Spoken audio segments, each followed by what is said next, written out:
decidimos tratar con nuestro grupo para la cátedra de psicopatología del trabajo, el tema en el que nos decidimos enfocar, nos gustaría hacer énfasis en lo que nosotros fuimos aprendiendo a lo largo del semestre con la materia de psicopatología del trabajo. En psicopatología del trabajo estuvimos tratando diferentes tipos de afecciones que pueden aquejar a las personas en sus lugares de trabajo, como ser adicción, insatisfacción laboral, ideación suicida, depresión, también lo que podría ser discriminación, ya sea por incapacidad, discriminación sexista. Todas estas problemáticas están muy relacionadas con el tema que nosotros decidimos abordar y nos parece muy interesante que poder hablar del estrés, que una vez que nosotros podamos hablar de eso va a ser mucho más fácil identificar situaciones que podrían acarrear estrés en los lugares de trabajo y también al hablar de esto ver cómo podríamos evitar asimismo situaciones que podrían llevar a tener una depresión en una persona dentro de su lugar de trabajo, que podría traer consigo como consecuencia lo que es una ideación suicida y su posterior hecho, lo cual obviamente es lo que más se quiere evitar. Entonces, al hablar de este tipo de patologías dentro del lugar del trabajo, se genera un espacio para que se generen aperturas para hablar de estas problemáticas y que las personas sientan que no están solas si es que le están sucediendo si le están aquejando este tipo de situaciones, de problemáticas. Entonces, generar espacios para que se puedan hablar y también de esta forma poder identificar y por qué no prevenir en un futuro que las consecuencias no sean tan graves. En Paraguay son muchas las personas que son aquejadas o explotadas laboralmente también dentro de su lugar de trabajo, y esto hace que ellos tengan una mala calidad de vida laboral, lo que acarrea consigo diferentes patologías que pueden perjudicar no solamente ya en su vida laboral, sino también en su vida particular. Es por esto que nosotros como grupo decidimos tocar un tema que nos llegó muy de cerca y que nos llega muy de cerca en el día a día. Vemos casos de gente que es aquejada de esta situación. Entonces ese sería el motivo por el cual nosotros decidimos tocar el tema que vamos a estar hablando a continuación. Así que sin más preámbulos, vamos a empezar a hablar al respecto. Hola. El tema que nos tocó abordar a nuestro grupo es el tema del acoso laboral o mobbing.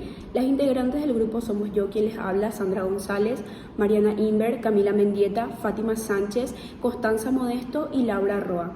El acoso laboral es un tema que en los últimos años ha tenido un creciente interés tanto en el ámbito científico como en el social para su estudio. El concepto del acoso laboral es un concepto acuñado por Heinz Lehmann en los años 80. Anteriormente esta problemática era conocida más bien era entendida como un problema individual y no un problema colectivo, en donde se veía que la persona que tenía problemas de acoso laboral era una persona que no tenía las herramientas suficientes para enfrentarse a las situaciones que ocurrían en el lugar de trabajo. Hoy en día esto está comprobado que no es así.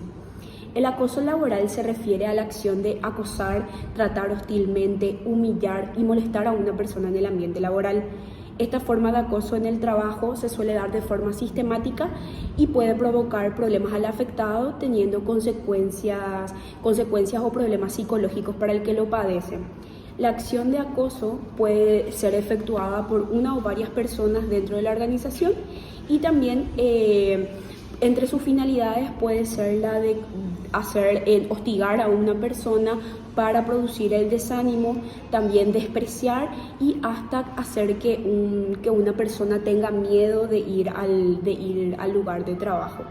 Yo voy a hablar un poco acerca de la definición del acoso laboral según la Organización Internacional del Trabajo y también protecciones contra el acoso en la función pública del Paraguay. La Organización Internacional de Trabajo define el acoso laboral como la acción verbal y psicológica de índole sistemática, repetida o persistente por la que en el lugar del trabajo o en conexión con el trabajo, una persona o un grupo de personas hostigan a una víctima, la humillan, ofenden y amedrentan. Las protecciones contra el acoso laboral en la función pública del Paraguay. La Constitución Nacional, la Ley 1726-2000 de la Función Pública garantiza los derechos como trabajadores. Además, el Código Laboral, la de Ley 213 de 1993, con modificaciones de 1995, frente al acoso laboral, el trabajador tiene derecho a la igualdad sin discriminaciones de oportunidades y de trato, imponer recursos administrativos y acciones judiciales. A nivel normativo nacional, el precedente con el que contamos es la resolución número 472 del año 2012 del Ministerio de Trabajo y Seguridad Social, dependiente del Ministerio de Justicia y Trabajo, por lo que se reglamenta el procedimiento de inspección de seguridad y de salud en el trabajo y se sanciona totalmente la violencia laboral, el mobbing o el acoso laboral y el acoso sexual en los lugares de trabajo en empresas y dependencias del Estado paraguayo.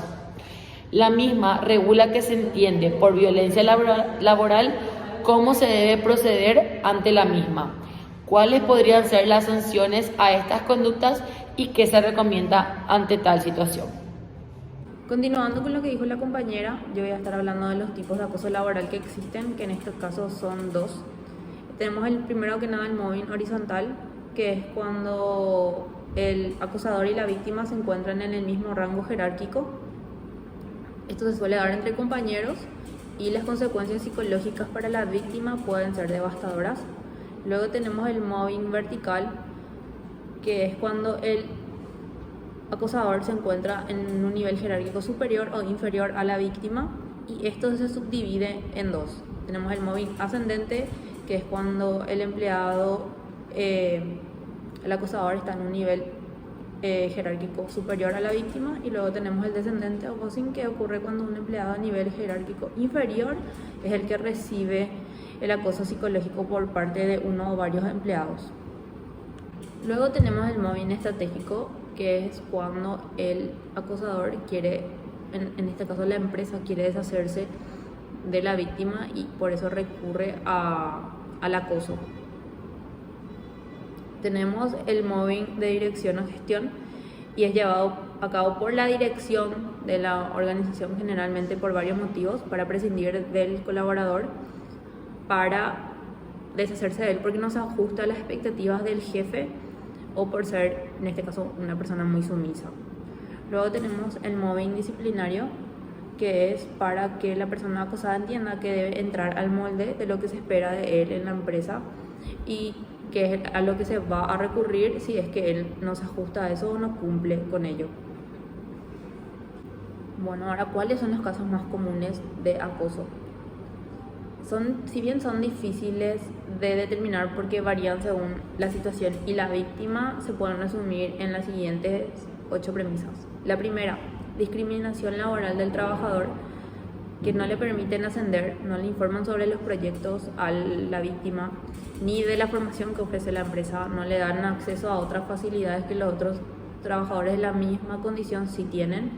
Luego tenemos el aislamiento laboral, que es cuando ignoran, restringen o prohíben las posibilidades de comunicación con los demás compañeros superiores y o clientes. No puede comunicarse por teléfono, por correo electrónico o por medios presenciales. No le informan de las reuniones o de citas importantes dentro de la empresa en la que la persona pueda estar presente. Luego tenemos respecto a las tareas asignadas, que es cuando aquellos casos en que las premisas básicas son las siguientes: no le dan trabajo para hacer, o le dan trabajo por encima de las funciones o por debajo de las posibilidades que tenga el empleado. Rebajar las funciones del trabajador sería la quinta, que es cuando le bajan de categoría, le asignan funciones que no corresponden, le modifican tareas que tienen asignadas dentro de la organización de la empresa, o le dan el trabajo que le correspondería a la víctima a otros compañeros. Luego, el 6, culpabilizar al trabajador. No le felicitan por el trabajo, sino que lo critican siempre que pueden, le humillan delante de los demás compañeros, atribuyen errores malintencionados al trabajador y dramatizan fallos que ha cometido la persona.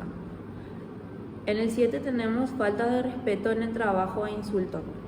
Esto sería uno de los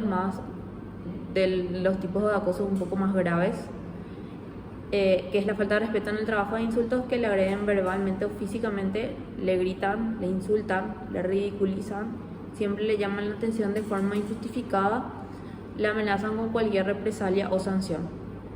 Y por último tenemos la difamación profesional y o personal, que es cuando los colaboradores de la empresa empiezan a crear rumores y a difundir esos rumores como verdades de la víctima. Todo inició en el año 2019. Me encontraba trabajando tranquilamente en la empresa, cuando se dio la nueva contratación de integrantes para mejorar y dar soluciones rápidas a posibles problemas, a innovar y a seguir mejorando. Eran 3 personas para ser más específica. Con una de ellas fui fortaleciendo el vínculo. En lo laboral nos llevábamos muy bien, cada una aportando sus conocimientos dentro de la empresa, y fuera de ella se dio una amistad. Como las dos éramos personas independientes, lejos de nuestros amigos, lejos de nuestros familiares, compartíamos más. Íbamos inclusive al gimnasio juntas. Al transcurrir el tiempo, la situación se volvía más densa. Esta persona ya no quería separarse de mí. Quería que cenemos juntas, que veamos películas juntas, que estemos los fines de semana juntas. Yo tenía mi familia, mis amigos, mi tiempo de descanso. Y esta persona no entendía. Hasta que un día esta persona, después del gimnasio, me dijo que gustaba de mí, que tenía ganas de compartir su tiempo completo conmigo. Yo me quedé muy sorprendida y con todo respeto le dije que no gustaba de ella y que la forma que ella quería que estemos juntas yo no compartía, porque era evidente que ella quería algo más. Era evidente que implicaba una relación más que amistosa o laboral de su parte. Le dije que lo mejor era alejarnos, pero que estaba todo bien. Y me retiré del lugar. Y fue ahí que empezó todo. Me escribía mensajes muy largos donde decía que si no éramos amigas, ella renunciaba al trabajo. Pasaba por mi departamento varias veces al día. En el trabajo yo la evitaba. Era todo a nivel profesional. Cuando se dio cuenta que esto no era un juego para mí, ella de igual manera siguió. De igual manera siguió molestándome, empezó a hablar a mis compañeros de trabajo, queriendo envenenar mi reputación y buscando aliados en mi contra para hacerme sentir mal, inventando que me quejaba de ellos, que me quejaba de ella, mi jefe, que me pasaba quejándome de mis compañeros, que criticaba mucho el trabajo ajeno y que yo quería perjudicar a mis compañeros, inventando que yo era lesbiana y que no quería aceptar, como si ella fuera dueña de mi verdad, y que yo la hacía sufrir todo el tiempo a ella. Y en base a todo lo que hablaban de mí, o lo que hablaba, mejor dicho, ella de mí, mis compañeros terminaron por creerme. Mis compañeros eran desagradables, me miraban muy mal, hablaban a mis espaldas y le daban todo su apoyo a ella. Desvalorizaban mi trabajo con los demás compañeros. Hasta que un día uno de mis compañeros fue desvinculado, pero por motivos ajenos a mi persona. Este compañero tampoco dio detalles de su desvinculación de la empresa, mientras que esta persona utilizó ese hecho y dijo a mis compañeros que fue por mi causa, que yo había pedido que se les desvincule. Y entonces, un día cuando culminaba mi trabajo, vinieron entre 5 y me acorralaron. Empezaron a gritarme, a insultarme, llamándome de víbora, maquiavélica, mala persona y muchas más groserías. No me callé, me defendí, tratando de explicarles qué es lo que estaba pasando. Pero como no me dejaron, me retiré llorando. Al día siguiente llego al trabajo y me encuentro con una pizarra acrílica, donde se anotan temas o cuestiones generales que se pueden dar. Esta pizarra estaba en mi oficina En la pizarra estaba el dibujo de una cucaracha señalando la figura de una mujer. Esa mujer era yo. Daba a entender que con el nombre Laura, que se referían a mí, por supuesto. Mientras todo esto ocurría, ella seguía pasando frente a mi departamento, como si fuera a controlarme. Cuando la situación empezó a sacarme mi paz, recurrí a mi gerente de la empresa, pero no tuve respuesta, porque esta persona ya la había envenenado de malas cosas sobre mi persona. No actuó de forma responsable ni profesional mi gerente. En el trabajo me preguntaban constantemente si yo era lesbiana, preguntas que no me gustaban. Es más, en las afueras de la empresa ya se confirmaba que yo era. Ellos juraban que sabían todo acerca de mi vida sexual. Llegó el punto que ir a mi trabajo, mejor dicho, se volvió un castigo. No quería ir, no quería estar ahí. Empecé a tener cosquilleos en el rostro, temblores de vez en cuando y mucho estrés. Un día no aguanté y presenté mi renuncia. Al darse esto, el jefe y dueño de la empresa me convoca a una reunión y me preguntan los motivos. Conté exactamente acerca de todo.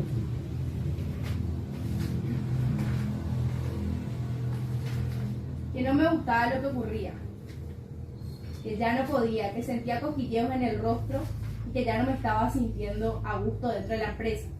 Le dije que estaba decidida a retirarme y es ahí cuando me pregunta qué podemos hacer y le pedí una reunión general. Al día siguiente estaban todos en esa reunión.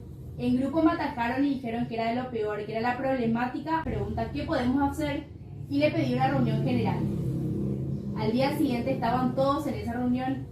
En grupo me atacaron y dijeron que era de lo peor, que era la problemática, mala compañera, etc.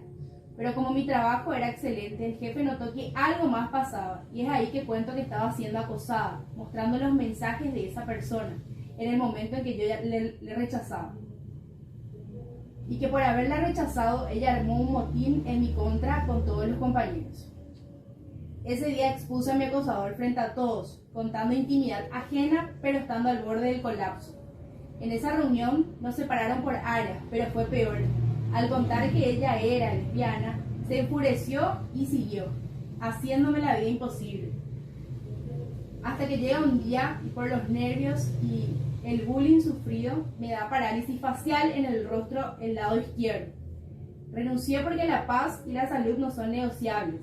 Empecé tratamientos. Volví a mi ciudad y me di cuenta de lo fuerte que fui, de todo lo que aguanté y pasé en el ambiente laboral, solo por no corresponderle a alguien.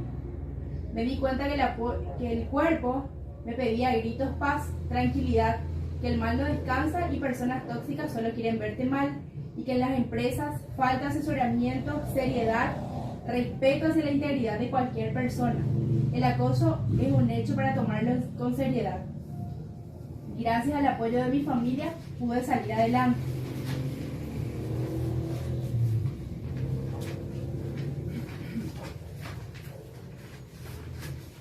En cuanto a las consecuencias y efectos provocados por el mobbing, decimos que pueden ser brutales tanto para las organizaciones como para las personas.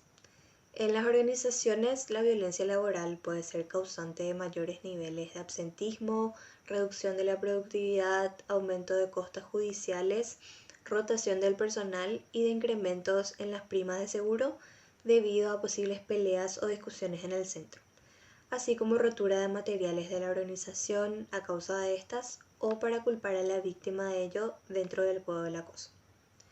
Todo esto se traduce en costes para el empleador, ya no solo económicos, sino también de la imagen, que puede llevar a un daño en la percepción que la sociedad tiene de la compañía, descenso de la competitividad, descenso del número de clientes y deterioro del clima laboral. Por otro lado, las consecuencias personales que sufren las personas que son consideradas víctimas del mobbing son un aumento de los problemas de salud mental y de síntomas fisiológicos. Además, estos tipos de violencia también afectan a sus familias y amigos de manera indirecta. No debemos olvidar las consecuencias sociales que ocasiona el mobbing. Esta violencia física aumenta los gastos médicos derivados de las enfermedades, así como las prestaciones sociales que se originan debido a bajas por enfermedad y a retiros prematuros derivados de las incapacidades laborales originadas por culpa del mobbing. en qué hacer de forma inmediata en casos de violencia laboral. La Secretaría de la Función Pública estableció un protocolo de actuación ante casos de violencia laboral con una perspectiva de género. Este protocolo cuenta con unos procedimientos de actuación, es decir, toda persona que quiera aplicar el protocolo que está vigente, que se considere víctima de mobbing, acoso sexual o sexista, o que cualquier otra persona tenga conocimiento de situaciones de violencia laboral, tiene que informar a lo que ellos denominan la asesoría confidencial. Se denominará denuncia a la acción que presenta la persona que dice padecer el acoso y lo presenta ante esta asesoría confidencial, y se va a denominar queja a la acción presentada por una tercera persona que está en conocimiento de una situación de violencia. La denuncia o queja podrá ser presentada ante la asesoría confidencial de forma verbal o escrita, siendo la asesoría la responsable de formalizar el escrito de la denuncia y expediente. El mismo contendrá un relato de los hechos, la identidad de la persona denunciada y el cargo que desempeña, y el detalle de los elementos probatorios en caso de que existieran. Por ejemplo, screens de WhatsApp, de aplicaciones de mensajería donde se pudo haber dado la violencia, el acoso, videos, audios, todas las pruebas que puedan servir para demostrar esta violencia laboral. En caso de que una tercera persona sea quien presente la queja ante la asesoría confidencial, la asesoría se va a poner en contacto con la persona afectada y esta persona va a tener que confirmar los hechos que haya expuesto la tercera persona. Desde el momento en que se formule la denuncia, la asesoría confidencial dará trámite a la misma, asignando códigos numéricos identificativos al expediente, de modo a preservar la identidad de las personas involucradas por el hecho denunciado. Es recomendable que las víctimas detallen la situación de violencia laboral sufrida una única vez durante todo el proceso, de manera a evitar su revictimización, conforme lo establece la Ley número 5777/2016 de protección integral a las mujeres contra toda forma de violencia. También existe lo que es un procedimiento abreviado para aquellas denuncias que puedan constituir faltas leves y previa información y consentimiento por parte de la persona afectada. La asesoría confidencial llevará a trámite el proceso abreviado con el objetivo de que la situación de violencia cese lo más rápido posible. El procedimiento abreviado consiste en un proceso ágil y confidencial en el que se llevará a cabo un diálogo informal entre la asesoría confidencial y la persona denunciada, en el cual se le informará de los hechos de lo que se les acusa y las situaciones que está causando. En el caso de que el diálogo haya derivado en el reconocimiento y compromiso de la persona por cambiar y de reparar los daños que haya ocasionado con la violencia laboral, se procederá al cierre del procedimiento y se dará seguimiento al caso, manteniendo un registro mínimo de la situación, los hechos y las acciones emprendidas, que formará también parte del expediente que obrará en los archivos de la Comisión Permanente de Investigación. En caso de que no se haya llegado a ninguna resolución del caso, se iniciará de forma automática el procedimiento de denuncia por la vía formal. El mobbing se debe prevenir antes que esto ocurra, tanto a nivel individual como organizacional. En varios países se han diseñado códigos de conducta y guías de prevención para el manejo de las situaciones de acoso. No obstante, las conclusiones de las guías de buenas prácticas para la prevención del mobbing se pueden resumir en las siguientes 10 medidas. Número 1. Los lugares de trabajo deben tener códigos de conducta, guías y planes de crisis para la prevención y manejo del acoso en caso de que esto ocurra. Número 2. Los trabajadores deben recibir formación e información que les ayude a manejar y hacer frente a posibles incidentes violentos, tanto físicos como psicológicos. Número 3. El análisis y registros de los incidentes violentos es importante para la detección y prevención de estos. Por ello, se debería llevar un registro de los incidentes violentos acontecidos, especialmente para poder detectar si se cumplen los criterios temporales del Leyman o se trata de un hecho aislado. Número 4. El mobbing debe evaluar en la evaluación de riesgos por parte de un profesional calificado y, en caso de ser necesario, tomar medidas para prevenirlo. Número 5. se necesita promocionar la concienciación y el reconocimiento del acoso entre las personas, de manera que conciencien contra él, sepan detectarlo y prevenirlo. Número 6. Se debe prestar atención al clima de trabajo, la cultura organizacional y los estilos de liderazgo, modificándolos en caso de ser necesarios para que no promuevan ni premien el acoso. 7. Es necesario desarrollar las competencias adecuadas a los líderes y trabajadores de las organizaciones para combatir el mobbing. 8. En caso de que surja acoso o crea que pueda haberlo, se debe abordar inmediatamente y no esperar a que se solucione solo. 9. Los consultores externos siempre deben adoptar un rol imparcial y neutral cuando investigan los casos. 10. Se deben celebrar reuniones periódicas entre los responsables de la prevención para revisar y actualizar protocolos, así como fomentar nuevas conductas positivas que mantengan al mobbing alejado de la organización. Además de todo lo mencionado anteriormente, la predisposición frente al riesgo del mobbing también es importante para la correcta prevención de esta. Tristemente, esto difiere entre las pequeñas y grandes compañías, aunque puede ser de motivo económico, ya que mientras las grandes compañías pueden permitirse contratar un personal que se dedique específicamente a la prevención de los riesgos psicosociales, las pequeñas empresas no pueden hacer frente a este gasto, lo que se traduce en una prevención del mobbing más ineficaz. Por último, cuando la prevención ha fallado y el mobbing se ha producido, todavía desde la psicología podemos intentar que las consecuencias sean lo menos lesivas para las víctimas, mediante un tratamiento psicológico adecuado e impartido por un profesional acreditado que permita a la persona afectada la recuperación y el equilibrio tanto psicológico como emocional. Asimismo, también se recomienda que el acosador reciba sesiones psicológicas de psicoeducación para aprender a no acosar y a tratar a las personas, con el fin de evitar que de esta manera el mobbing vuelva a surgir y se creen futuras víctimas. Con todo esto podemos concluir y ver que el mobbing es una situación, el mobbing laboral es una problemática que sigue muy vigente actualmente en nuestro país, en nuestras organizaciones. Es importante que nosotros podamos reconocer cuáles son las situaciones de mobbing, así de esta forma poder intervenir en esto para que no se siga extendiendo. Es también importante que llevemos el conocimiento a las empresas en las que trabajamos para que podamos implementar prácticas para evitar o reducir este tipo de conductas que afectan no solamente a nivel psicológico en las personas, sino también en su efectividad, en sus lugares de trabajo. Es muy importante crear ambientes de trabajo en donde se puedan hablar de estas cosas, crear entradas donde se pueda comentar este tipo de situaciones para desarrollar un ambiente de trabajo ameno y en donde dé gusto ir a trabajar todos los días.